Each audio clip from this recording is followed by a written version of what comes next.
Quelles sont les étapes pour réussir sa transmission d'entreprise? Il y a 6 étapes fondamentales pour réussir la transmission d'entreprise. La première, c'est effectivement préparer sa transmission, se préparer à transmettre.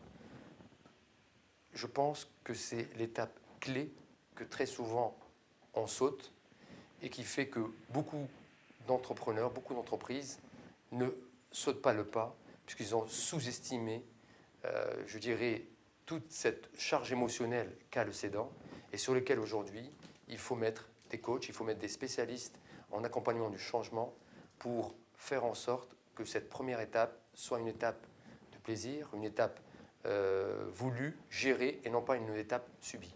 Première étape, c'est la préparation. La deuxième étape qui est importante, c'est le diagnostic de l'entreprise. C'est quoi mon entreprise? Qu'est-ce qu'il y a dedans? Qu'est-ce que je veux céder? Et indirectement, le dirigeant, l'entrepreneur va très rapidement connaître la valeur de son entreprise à travers, je dirais, ce premier diagnostic. La deuxième étape qui est très intéressante et importante après le diagnostic, c'est effectivement la valeur, mais de façon, je dirais, formalisée.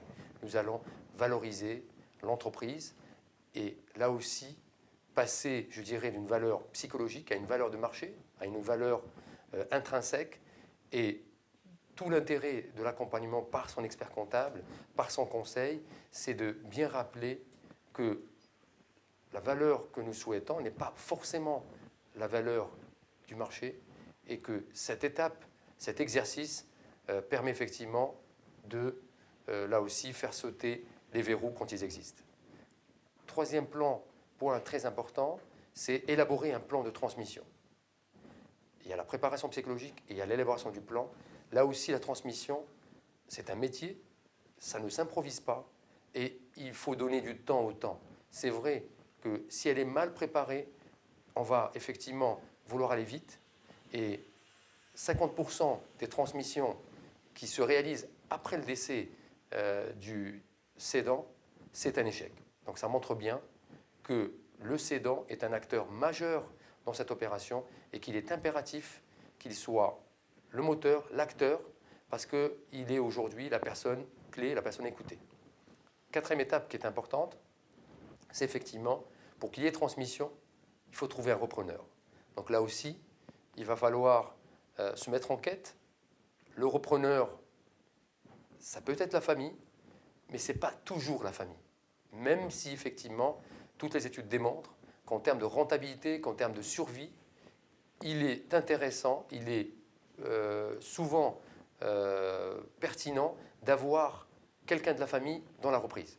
Mais quand ce n'est pas possible, parce qu'il n'y a pas de progéniture, parce que les enfants ont un autre projet de vie, un autre projet à faire, qu'il va falloir effectivement accepter l'ouverture, soit sur son management, quand ce dernier peut faire un LBO, soit effectivement aller voir un concurrent, un client, un partenaire qui est capable de reprendre le flambeau.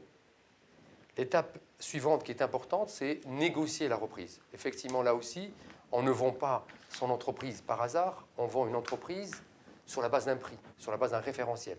Et là aussi, il y a les valeurs mathématiques et il y a le prix qui va être payé, qui est issu d'une négociation. Et c'est là aussi important d'avoir son expert comptable, de se faire accompagner pour garder et protéger le cédant et faire en sorte que l'expert comptable soit le fusible, soit l'interlocuteur de l'acheteur pour pouvoir effectivement garder de la distance entre le cédant et le cessionnaire et faire venir le cédant quand on est à l'étape ultime. Si on respecte, je dirais, ces étapes, on est sûr de réussir sa transmission. Donc, une transmission, c'est 6 étapes et forcément, comme je vous l'ai dit, c'est un métier et il faut se faire accompagner pour réussir sa transmission pour ses générations futures, pour ses enfants.